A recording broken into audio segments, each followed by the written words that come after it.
uma coisa que eu particularmente gosto muito é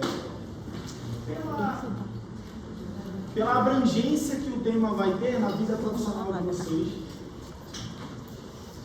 Muito do que a gente vai falar se aplica aqui, obviamente, às intervenções cirúrgicas, né, ao aporte nutricional ao paciente cirúrgico.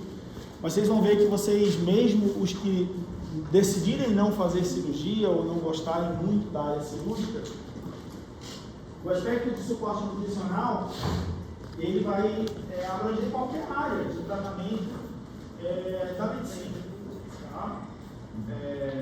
Para tratar uma doença, invariavelmente o paciente precisa de uma resposta sistêmica, inflamatória, de cicatrização, de reparação tecidual, seja uma doença dermatológica, seja uma pneumonia, seja uma intervenção cirúrgica. É lógico que eu vou focar aqui nas intervenções cirúrgicas. Mas a gente tem muito claro já na nossa cabeça que para o paciente que vai fazer uma cirurgia, para evitar que ele tenha uma complicação infecciosa, eu vou fazer o quê? Para não infectar a cirurgia dele? Não é um antibiótico. Na verdade, a gente não vai usar terapia, a gente vai usar profilaxia, mas é um antibiótico. Eu faço um antibiótico para prevenir uma infecção. E se eu vou operar um doente que está com um déficit nutricional pela doença de base ou um procedimento cirúrgico de grande porte que vai exigir uma demanda cicatricial grande, eu preciso que esse paciente tenha um aporte nutricional adequado, uma reserva de suporte nutricional que permita ele cicatrizar adequadamente. E o que é isso? Que parte da medicina estuda isso? O suporte nutricional ao paciente cirúrgico. Hoje existe uma especialidade médica que busca, dentro da nutrição adequada, tratar inúmeras doenças, que é a nutrologia. É uma área muito bonita. Eu acho que você pode, dentro da nutrologia, pode trabalhar nutrologia do esporte, emagrecimento, suporte nutricional na terceira idade, oncologia, enfim, existem várias sub-áreas de atuação dentro dessa especialidade da oncologia. E aí, especificamente aqui, eu vou pincelar para vocês, nesses próximos 35 minutos, o que eu vejo que é mais importante no suporte nutricional ao paciente cirúrgico. Bom, primeira coisa que a gente tem que entender é que fazer diagnóstico de desnutrição nessa situação aqui é muito fácil. Quem é o normotrófico e quem é o desnutrido? Isso daqui, o porteiro do hospital vai olhar e vai dizer assim, não, aquele rapaz da setinha verde ali, ele está desnutrido. E o outro rapaz ali provavelmente está eutrófico. A gente tem inúmeros critérios que já nessas duas imagens a gente pode utilizar. Esse paciente aqui, por exemplo, ele tem proeminência de arcos zigomáticos, ele tem deficiência de musculatura intercostal, ele tem arcos costais proeminentes. Então, de princípio, é fácil identificar que aqui tem um déficit nutricional e aqui provavelmente não. Tá? E não é preciso ser médico para isso, não é preciso muito conhecimento para identificar essas situações. Hoje é fácil para a gente entender que um paciente desnutrido responde mal a uma cirurgia ou a qualquer tratamento clínico. Mas o primeiro a pensar que a nutrição poderia estar envolvida com um desfecho cirúrgico inadequado foi, ainda no século passado, Studley. E como é que o Studley percebeu isso? Ele pegou pacientes que iam fazer cirurgias de úlcera estenosante e identificou que aqueles que iam operar e tinham perdido muito peso no pré-operatório, mais de 20%, morriam mais. Isso é comum nas cirurgias de úlcera porque a úlcera gástrica, ela impede o alimento o paciente que come adequadamente. Principalmente por úlceras muito grandes, do canal antropilóico, que dão úlceras estenosantes, o paciente não consegue comer bem. Se ele não consegue comer bem, ele desnutre. E esses pacientes que mais perdiam peso antes da cirurgia eram os que mais morriam. Essa relação que ele fez da importância da perda de peso pré-operatório com as complicações e mortalidade foi o primeiro insight para se pensar no futuro qual relação teria entre o aspecto nutricional e a resposta às intervenções cirúrgicas. Então ele foi pioneiro, a gente cita ele porque foi o que primeiro pensou na história. Depois, no final quase do século passado, um outro grande pesquisador avaliou a desnutrição intra-hospitalar. Por quê? Ele começou a perceber que pacientes que internavam eutróficos no hospital, pasmem, eles internavam bem, ele internou fazer uma cirurgia, mas ele precisou de uma internação prolongada e esses pacientes, mesmo que internavam bem, acabavam dentro do hospital desnutrindo. E por que isso acontecia? O mérito desse cientista, desse pesquisador foi esse, o Butterworth. Ele identificou que muitas vezes não se avaliava o estado nutricional, existia uma subindicação por falta de avaliação de terapia nutricional. Se você não pesquisa a doença, se você não está preocupado com ela, você não vai fazer diagnóstico dela. Existia uma escolha incorreta de via de acesso e composição de dietas. Existiam longos períodos de jejum intra-hospitalar para se fazer o exame, por exemplo. Existia um problema da algeriza às dietas hospitalares, né? O hospital deve ser o lugar onde a gente deveria comer melhor, não é isso? Devia ser uma comida assim para se está mal, se está doente. A doença em si já causa um certo grau de anorexia, de inapetência, né? Dependendo da doença muito mais, se for uma neoplasia, você tem fatores tumorais que geram uma anorexia. E na prática, o que a gente vê é que a comida do hospital nunca é tão atrativa quanto a comida do restaurante, etc. E aí, então, ele concluiu no trabalho, uma das conclusões secundárias era que existia uma falta de consciência dos cirurgiões em relação à importância do estado nutricional. Esse foi um dos trabalhos que mais me marcou, assim, na residência, de achar que é importante a gente trazer para a graduação o suporte nutricional ao paciente cirúrgico.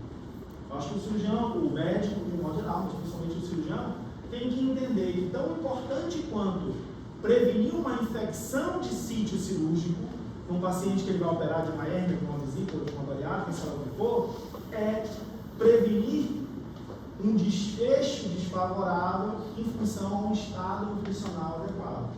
Então, se eu estou programando fazer uma cirurgia e eu penso que o estado nutricional do meu doente não está adequado, eu tenho como fazer algo antes de operá-lo para resgatar o estado nutricional. E isso é basicamente o supra-assunto que eu vou falar para vocês.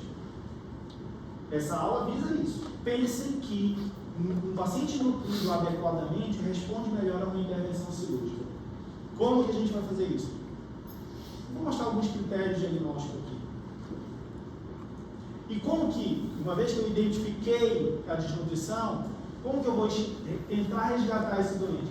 A gente vai falar um pouco sobre via de acesso e, eventualmente, os benefícios do aporte nutricional. Tá bom? É histórico esse trabalho. Ele está aqui, não é porque ele é velho e eu esqueci de atualizar o slide. Não. Ele tem 20 anos, esse ano ele completar 20 anos e página.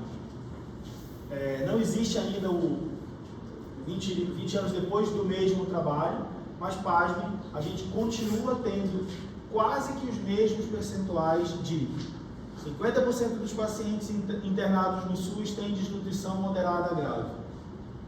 55% dos submetidos à cirurgia digestiva e hérnia ainda tem algum tipo de desnutrição. E 15% dos pacientes admitidos no Brasil em hospital, isso é só em hospital público, tá, gente? Isso é SUS. Só que eu não sei se vocês sabem, só 22% da população do nosso país tem acesso à saúde suplementar, né? Então a maior parte das pessoas no Brasil está aqui nessa realidade. que é do SUS. Então, se alguém pensa em um dia fazer cirurgia, 80% do paciente que você vai operar provavelmente está dentro dessa realidade aqui. Se você não souber como avaliar e tratar desnutrição de forma perioperatória, acho que você vai ter mais desfechos desfavoráveis que aquele que sabe.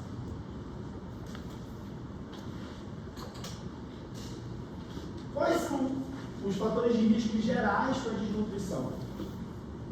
Primeiro, recurso para adquirir alimentos. Nosso país, infelizmente, vive essa realidade. As pessoas podem comprar comida, mas as pessoas compram alimentos mais baratos, de baixo valor nutricional. A fonte principal de alimentação é, sobretudo, carboidrato. Proteína de alto valor biológico é cara. Desconhecimento sobre a importância da alimentação balanceada e adequada. Aqui dentro da faculdade, falar que tem que comer verdura, tem que comer isso, não é para tomar... Enfim, falar para vocês é fácil, falar para a população geral, às vezes o próprio paciente ou a família é tão humilde que não consegue identificar o que é um alimento nutricionalmente correto ou não. O que ele consegue é o que ele vai levar para casa. É macarrão com ovo, macarrão com... enfim, é o que pode. Arroz, macarrão, farinha, quando consegue ter um peixinho, alguma coisa assim. Isso é salsicha, é exatamente isso. Tá bom? Logicamente, fatores emocionais, depressão, isolamento social, e tem os relativos à doença de base. Né? Então, se você tem uma neoplasia, um câncer, o câncer dá anorexia, dá inapetência. Algumas doenças alteram, né, o processo de absorção e digestão dos nutrientes. Uma doença inflamatória intestinal vai dar uma síndrome diarreica, altera a absorção dos nutrientes. Algumas outras doenças, o catabolismo exacerbado, tá? Acelera muito o processo de catabolismo. A neoplasia maligna é o principal exemplo disso daí. Por isso que a nutrição dentro da oncologia é muito desenvolvida. O desconhecimento por parte dos profissionais de saúde sobre problemas nutricionais é o que a gente está tentando eliminar, falando para vocês agora na graduação sobre isso. Tá, vamos lá. Agora vamos fazer diagnóstico de desnutrição. Como é que eu vou diagnosticar? Já que não dá para ser pela foto, como que eu vou diagnosticar? Qual dos dois aí é desnutrido?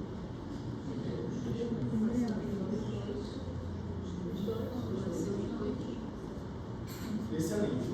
Por quê?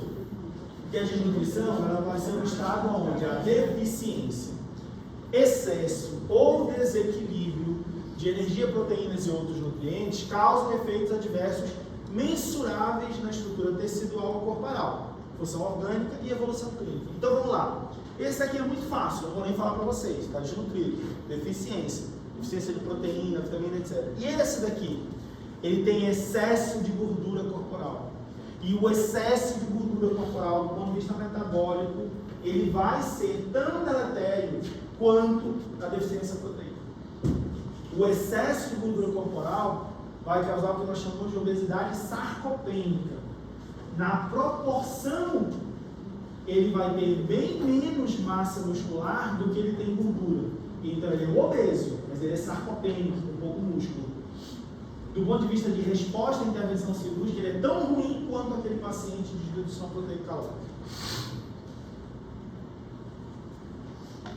Não preciso repetir, mas isso é a realidade. É o que vem aumentando cada vez mais, principalmente nos países industrializados. Comprar uma refeição de 1.500 calorias no McDonald's custa, em média, $7. Comprar 1.500 nos Estados Unidos, tá, gente? Tem no Brasil, mas deve ser mais ou menos isso. É a mesma coisa. Agora, nos Estados Unidos, você comprar 1.500 calorias de carne, verdura, legume, ou seja, fonte de fibra, e um carboidrato de boa qualidade, vai sair o dobro disso, em torno de $15. Então, o que está mais disponível para a população normal? É o fast food.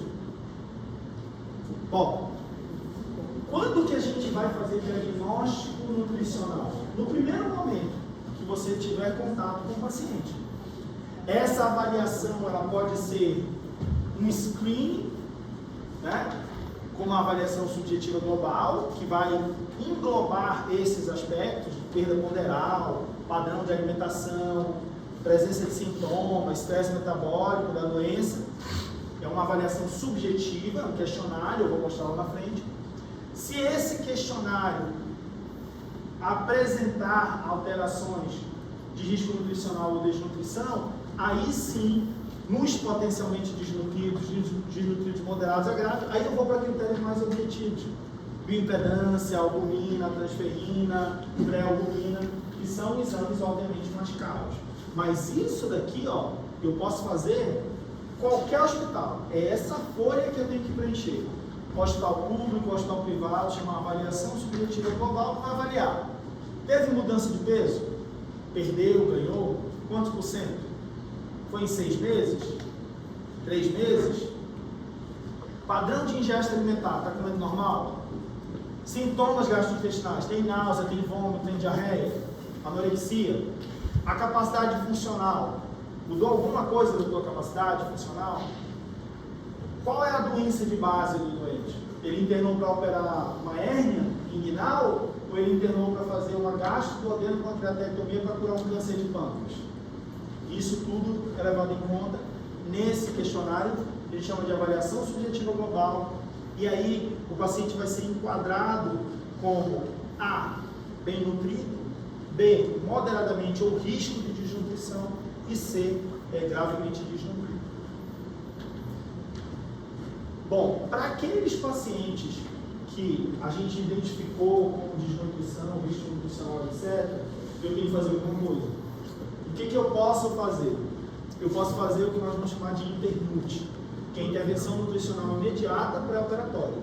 Isso pode ser feito de 7 a 14 dias no pré-operatório e a indicação absoluta de fazer o internute são para pacientes que têm risco nutricional grave com pelo menos um desses 4 itens. Perda de peso alto de 10%, não intencional em 6 meses ou 5% em 30 dias, índice de massa corporal abaixo de 18,5, avaliação subjetiva global C e albumina sérica abaixo de 3. Isso tem que memorizar. Se o paciente for fazer uma cirurgia oncológica de grande porte, independente desses fatores, um internute de 5 a 7 dias com suplemento imunomodulador. Melhora muito a resposta. Se a gente quiser organizar aquilo ali na forma de um fluxograma, esse fluxograma é do projeto Acerto, eu acho ele bem interessante. Para todo paciente que interna no hospital ou passa no ambulatório de pré-operatório, eu faço a triagem, preferencialmente com a subjetiva global. Aí vamos lá. Se a avaliação subjetiva global dele der ok, um A, por exemplo, eu vou reavaliar uma semana depois. Deixa aquele paciente lá, ele está bem, subjetiva global A, não tem o que fazer. Para o paciente que teve subjetiva global B ou C, eu vou fazer um internute. Aí eu tenho que avaliar esse doente. Esse paciente vai fazer internute como? Ele vai fazer por via oral, pela boca? Se ele não tem hiporexia, come bem, maior que 70% do gasto energético, e tem trato gastrointestinal íntegro e apto, eu dou pela boca, não tem problema. Se ele não pode comer pela boca, por algum motivo desses que eu citei, e ele tem o trato gastrointestinal íntegro, ele tem uma hiporexia, não come bem, mas consegue fazer pela via enteral, eu vou fazer a nutrição enteral. O que é a nutrição enteral? Sonda nasogérica, alimento gástrico no estômago ou na primeira porção do intestino. Agora, se o trato gastrointestinal dele não está apropriado e a terapia de nutrição enteral não está conseguindo suprir os 70%, do gasto energético basal, aí eu tenho que fazer a nutrição parenteral pela veia do doente. Ok? Situações de exceção. Para todos os pacientes que forem idosos, tiverem a perda de peso, doença maligna, hiporexia ou albumina abaixo de 3, eu nem preciso de avaliação subjetiva global, eu automaticamente já faço interlúdio. Aí, por onde? Avalia esses fatores para a gente ver qual é a melhor via de acesso para aquele paciente. Como a nutrição enteral é habitualmente mais utilizada, esse fluxograma eu acho que é pertinente, vale a pena a gente reforçar. Então vamos lá. O paciente pode atingir todos os objetivos calóricos e proteicos dele pela boca, dando suplemento via oral, porque o trato gastrointestinal está bom, porque ele aceita, ele come, beleza? Sim, então a dieta dele é oral. É a melhor via. Agora, se por algum motivo ele não aceita, porque o trato gastrointestinal, sei lá, ele tem uma lesão no esôfago que impede ele de comer pela boca, não dá para fazer via oral, certo? Então, se por algum motivo eu não posso fazer via oral, eu vou usar sonda nasoentérica ou sonda de Dudhoff. Bom, esse paciente pode deixar a sonda de Dudhoff gástrica. Se ele pode deixar a sonda gástrica, terapia de nutrição enteral gástrica. Qual é o paciente que não pode ficar com a sonda nasoentérica no estômago? É aquele paciente que tem contraindicação para nutrição enteral gástrica. Ele tem resíduo gástrico maior que 250 ml por 2 vezes consecutivas, ele tem um refluxo gastroesofágico grave ou resíduo maior que 500 uma vez, ele tem um refluxo gastroesofágico grave ou ele tem um risco alto de broncoaspiração. Aí então esse paciente, eu não posso deixar a sonda gástrica, eu tenho que posicionar ela pós-pilórica. Faz uma endoscopia, coloca a sonda depois do pilório e faz o alimento direto no intestino. Mas aí eu, entre aspas, pulei o estômago. Diminuí ali um pouco de efetividade, mas ainda tem muito trato gastrointestinal absortivo depois do estômago. Bom, e para o paciente que tem contraindicação de fazer terapia nutricional enteral, que eu não posso usar sonda, o que eu faço? Parenteral. Agora, quais são as contraindicações para terapia de nutrição enteral? As absolutas, uma obstrução intestinal, paciente com uma obstrução no intestino, eu não posso fazer nutrição enteral. Ou com isquemia intestinal. O paciente tem um infarto mesentérico, alguma coisa assim, não chega sangue no intestino, eu não posso usar. Quais seriam as relativas? A instabilidade hemodinâmica, droga vasoativa, altas doses, o ilioadinâmico, uma paresia no trato gastrointestinal, uma fístula de intestino delgado, principalmente as fístulas de alto grau. Professor, vai no slide aí, você falou várias vezes sobre 70% de ingesta do gasto energético basal dele. De onde vem esse cálculo? Esse cálculo pode vir de duas formas. Ele pode ser um cálculo bastante preciso, exato, complexo, que é a fórmula de Harris-Benedict, onde eu vou colocar homens e mulheres dentro de uma equação e o resultado disso daqui eu levo em conta peso, altura, idade, eu vou ajustar o gasto energético em função do fator de estresse, que é o tipo de doença que ele tem, o tipo de cirurgia que ele vai fazer, mas isso daqui a gente reserva para o nutrólogo. O médico precisa fazer o quê?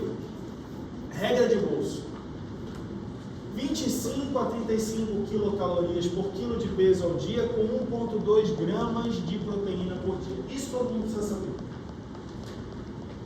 Porque é um cálculo fácil, simples, que você pode fazer ali sem uma estrutura muito complexa de equipe multiprofissional de terapia nutricional. Sem uma MPN você faz isso. Tá? Então, a regra de bolso é aquela lá de cima, o cálculo mais preciso, certamente, é esse aqui de baixo. Não dá para ignorar aqui muitas vezes existe uma recusa alimentar que impede o paciente de chegar nessa meta, porque nem sempre a comida no hospital vem assim, né? Carne bonita, etc. E tal. Não é a realidade dos hospitais públicos, principalmente.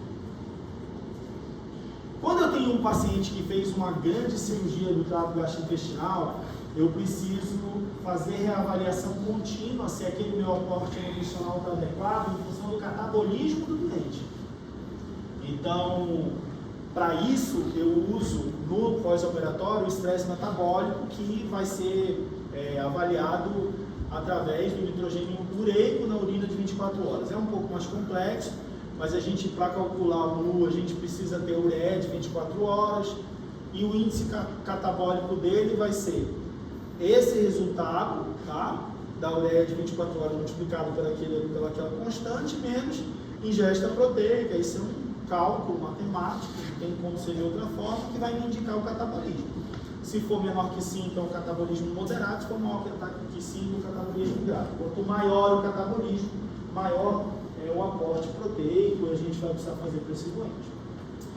Mas, professor, por que tanta preocupação com o estado nutricional? O senhor falou várias vezes que vai dar desfecho desfavorável, o paciente pode reagir ruim à intervenção cirúrgica, mas por quê?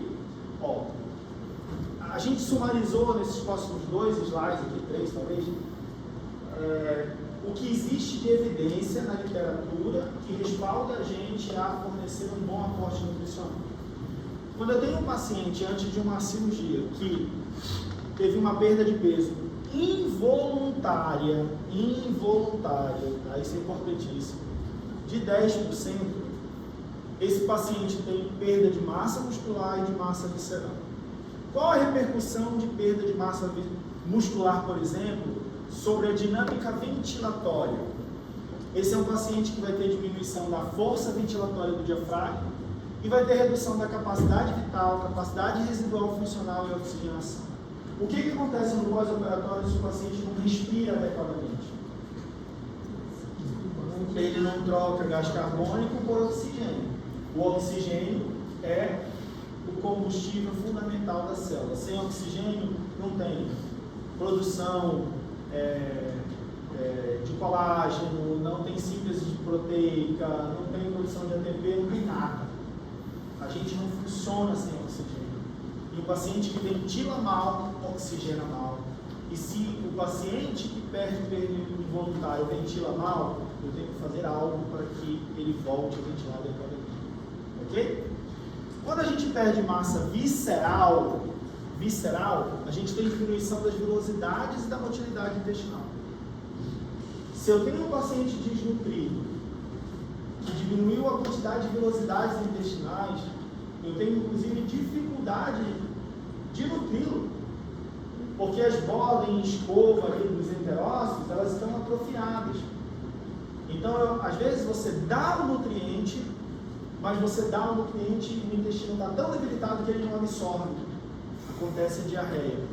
Então, nessas situações, a gente tem que avaliar outra via de acesso nutricional.